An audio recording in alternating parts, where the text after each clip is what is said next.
የትራንስፖርትና ሎጂስቲክስ ሚኒስትር ዶክተር አለሙ ስሜ የሎጂስቲክስ ዘርፉን አገልግሎት ለማዘመን በትኩረት እየተሰራ ነው አሉ። ዶክተር አለሙ ስሜ የመስሪያ ቤቱ ከፍተኛ የስራ ኃላፊዎችና ሌሎች ባለድርሻ አካላት በተገኙበት የሚኒስተሩ አዲስ አርማ ሎጎ የማስተዋወቂያ መርሃ ግብር ተካሂዷል። በመርሃ ግብሩ ላይ ዶክተር አለሙ ስሜ እንዳሉት አዲሱ አርማ የትራንስፖርትና ሎጂስቲክስ ሚኒስቴር ተግባር ከሌሎች ተቋማት ተለይቶ የሚታወቅበት ነው። ሚኒስተሩ አሰራሩን ለማሻሻልና ተገልጋዮችን ለማርካት ሲባል አዲሱን አርማ ማዘጋጀቱን በመጠቆም አርማው የተቋሙን ራዕይ፣ ተልዕኮና እሴትን በሚገልጽ መልኩ የተዘጋጀና እየተሰራ ያለውን ተግባር ያካተተ ነው ማለታቸውን ፋና ሚዲያ ኮርፖሬሽን ዘግቧል። ለዘንድሮ የአረንጓዴ አሻራ መርሃ ግብር በሀገር አቀፍ ደረጃ እስካሁን 8.4 ቢሊዮን ችግኝ መዘጋጀቱን የግብርና ሚኒስቴር አስታወቀ። በግብርና ሚኒስቴር የተፈጥሮ ሀብት መሪ ስራ አስፈጻሚና የተፋሰስ ልማት ደስክ ኃላፊ ሻንቆ ቴሳ ለፋና ዲጂታል እንዳሉት በአጠቃላይ 7.5 ቢሊዮን ችግኝ ለመትከል ታቅዶ እስካሁን 8.4 ቢሊዮን ችግኝ ተዘጋጅቷል። በ1.9 ሚሊዮን ሄክታር መሬት ላይ ችግኝ ለመትከል መታቀዱን ጠቁመው በበልግ ተከላ ወቅት 518.9 ሚሊዮን ችግኝ መተከሉን አስረድተዋል። የችግኝ ዝግጅቱ በመንግስት በግልና በሃይማኖት ተቋማት እንዲሁም በትምህርት ቤቶችና በአርሶ አደሮች ጓሮ በሚገኙ ከ116,000 በላይ ችግኝ ጣቢያዎች መከናወኑን አመልክተዋል። የደን፣ የቀርከሃ፣ የጥምር ደን፣ የከተማ ውበት ችግኞችን ጨምሮ ዘርፈ ብዙ ጠቀሜታ ያላቸው ችግኞች ለተከላ መዘጋጀታቸውን ነው አቶ ሻንቆ ያስረዱት።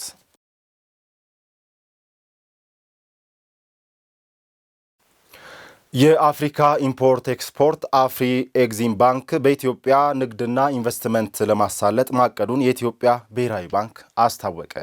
በአፍሪካ ኢምፖርት ኤክስፖርት ባንክ የተዘጋጀ በኢትዮጵያ ንግድና ኢንቨስትመንት እድገት ላይ ያተኮረ ውይይት በአዲስ አበባ ተካሂዷል። በውይይቱ መክፈቻ ላይ የብሔራዊ ባንክ ምክትል ገዢ ፈቃዱ ድጋፌ እንደገለጹት ባንኩ የኢትዮጵያን የቢዝነስ እንቅስቃሴዎች በመደገፍ በኩል ጉልህ ሚና የተጫወተ ነው ብለዋል። ባንኩ ከኢትዮጵያ ንግድ ባንክና ከ14 የግል ባንኮች ጋር እየሰራ መሆኑን ጠቅሰው በኢትዮጵያ ከውጭ ለሚገቡ ስትራቴጂክ ሸቀጦች ዋስትና በመስጠትም እያገዘ መሆኑን ተናግረዋል። የአፍሪካ ኢምፖርት ኤክስፖርት አፍሪ ኤግዚም ባንክ የደንበኞች ግንኙነት ተጠባባቂ ዳይሬክተር ኢሪክ ሞንቹ የባንክ ስራ አዋጁ መሻሻል ለፋይናንስ ዘርፉ ምቹ የስራ አካባቢ በመፍጠር በኩል ጉልህ ድርሻ እንዳለው አንስተዋል። ዘገባው የኢዜአ ነው። የሰብአዊ መብት ኮሚሽን በታራሚዎች ሰብአዊ መብት አከባበር ዙሪያ በጥብቅ ለመስራት መዘጋጀቱን አስታውቋል። የሰብአዊ መብት ኮሚሽን ኮሚሽነር አቶ ብርሃኑ አደሌ እንደገለጹት ኮሚሽኑ በማረሚያ ቤቶች ላይ የሰብአዊ መብት አከባበርና አጠባበቅ፣ የኑሮ ሁኔታ እንዲሁም ከቀለብ ጋር የተያዙ ጉዳዮች በየጊዜው ክትትል ያደርጋል።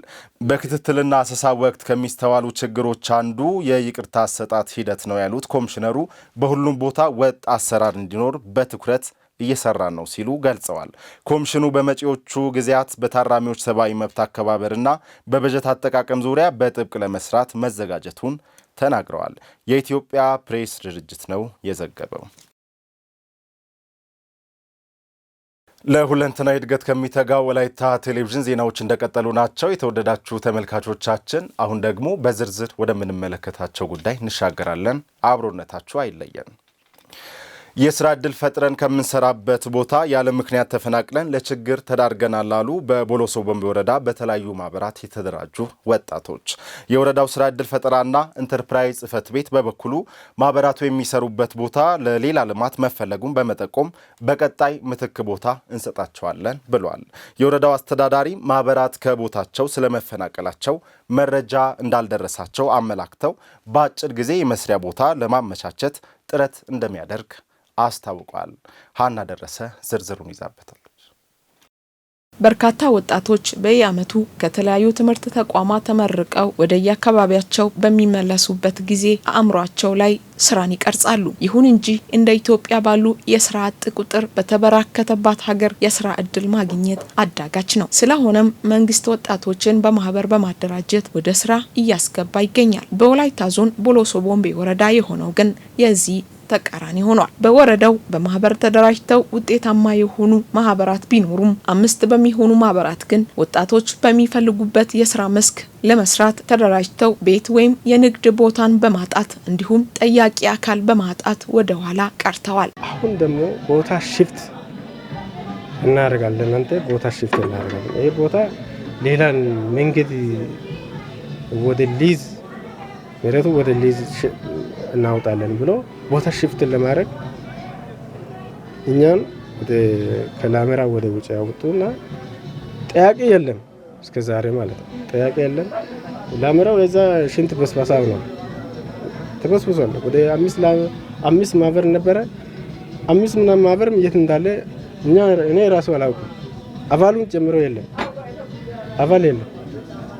ስለዚህ እኔ ብቻውን ስራ እንዴት ተዋለው ብዬ ብቻውን ቤት ተከራይቼ ነው የምኖረው።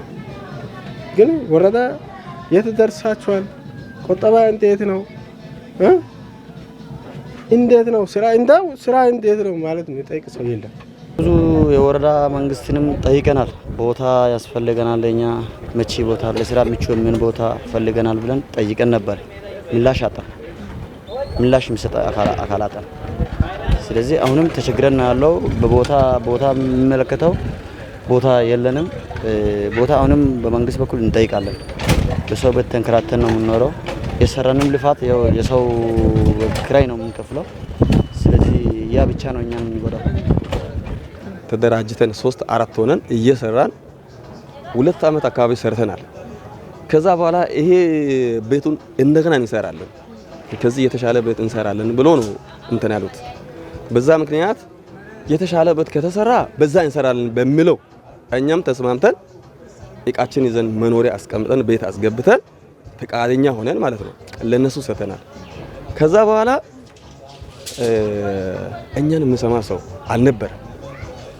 እነሱ በ4 ቀን በ5 ቀን በአንድ ሳምንት ውስጥ ቤቱን ጨርሰን ለናንተ የተሻለ ቤት ሰርተን እንሰጣለን ነው ያሉ። እኛ በዛ ተስማምተን ቤት አስገብተን ቢያንስ እስከ 6 ወር እስከ 7 ወር እነሱን ጠብቀናል። ከመች ይሰራል በሚለው እየታገሰን እነሱም እየተከታተልን ቆይተናል። እስከዛ ቆይተን እነሱም እኛን መስማት አልቻሉም። የአቅም ጉዳይ ይሁን የምን ጉዳዩን አልታወቀም። በዛ ምክንያት በውድ ዋጋ ይሄንን ተከራይተን እየሰራ ነው። ለልማት ተፈልጓል በሚል ከንግድ ቦታችን ተፈናቅለናል ያሉት የነዚህ ወጣቶች አቤቱታ ትክክል አይደለም ያለው የወረዳው የስራ ዕድል ፈጠራና ኢንተርፕራይዝ ጽህፈት ቤት ነው። አሁን ላይ ሼዶቹን አይታችሁ እንደሆነ ሼዶቹ ያለበት ቦታ የነሱ አይደለም። ያኔ ያሉ አመራሮች ይሄ ቦታ ከዋና ቦታ አንስተው ያስቀመጡት ቦታ ነው። ይሄ ማለት ከዚህ አንስተን አሁን እኛ ቦታ እየፈላለግን ነው። በተመቻቸ ቦታ ላሜራውን አንስተን ወደዛ ሊንተክል ነው ያለነው እንጂ ይሄ ቦታውን ከፈለጉ የቆመ ያለ 3 አይታችሁ እንደሆነ ሰመንት ተደርጎ ከበሩ ምንድነው ይሄ ክዳኑም ተቆርቆሮ ክዳን ተደርጎ እየተቀመጠ ያለ እዛ ግን ለመግባት ልጆቹ ፈቃደኞች አይደሉም። ይሄ እያለ ነው ሌላ ቦታ ተከራይተው ስራ ጀመሩት። ስለዚህ መግባት ከፈለጉ ይገባሉ፣ ካልፈለጉ ደግሞ እንደ ፍላጎታቸው ሌላ ቦታ ፈልገን እንሰጣለን። ይሄ ነው የተያዘው። የቦሎሶ ቦምቤ ወረዳ ዋና አስተዳዳሪ አቶ አማን ከበደ በበኩላቸው ከመስሪያ ቦታችን ተፈናቅለናል ስላሉት ወጣቶች ጉዳይ መረጃ እንደሌላቸው ገልጸው ችግር ካለ ግን ለመፍታት ዝግጁ መሆናቸውን ገልጸዋል። በክራይ እየሰራን ብሎ በልማት ጉዳይ ተነስተን ቦታውን የሚያስረክብ አካላትን ክራይ እየከፈል ነው የሚለው ብዙ አልቀረበም። አንደኛ ሁለተኛ የ2 አመት ጉዳይ ከሆነ እኔ የዚህ አመት ነው ከየካቲት ወይም ከታይሳስ በኋላ ያለው ነው እኔ መጣሁት ከታይሳስ በኋላ ነው። ቢያንስ ከኢንተርፕራይዝ ኃላፊ ጋር ቅርብ ጊዜ ተነጋግረናል። ይሄን ጉዳይ ተነጋግረናል። ለማይበራት ለማስተላለፍ ኢንተርፕራይዝ ለማስተላለፍ ተነጋግረናል። የተደራጁ አሉ። ለነዛ ሊተላለፍናለው ሜቢ የ2 አመቱን የሚያነሱ ከሆነ ከዚህ በፊት የነበረ ያው ሂደቶች አሉ። 2 አመት ላይ 2 አስተዳደር ነው እንደኛ አካባቢ የተቀያየረው 2-3 አስተዳደር ነው። እኔ 3ኛ ነኝ። እኔ ታይሳስ አካባቢ ታይሳስ እንደውም አስተዳደር እንኩት ጥር ላይ ነው ማነው የካቲት ላይ ነው። ስለዚህ መረጃ እኔ ጋር የቀረበ ኢንተርፕራይዝም የለም። እኔ ጋር ቀርቦ ምላሽ ያላገኘ አንድም ኢንተርፕራይዝ የለም። ኢንተርፕራይዝ ተደራጅቶ በማህበር ተደራጅቶ መንግስት አደራጅቷቸው ሼድ እያለ ክራይ እየከፈልኩ ነው ብሎ የቀረበ አንድም ኢንተርፕራይዝ የለም። ወጣቶችን በማህበር በማደራጀት ወደ ስራ ማስገባት ለአንድ ሀገር እድገት ቀዳሚ ተግባር ስለሆነ በትኩረት ሊሰራ ይገባል።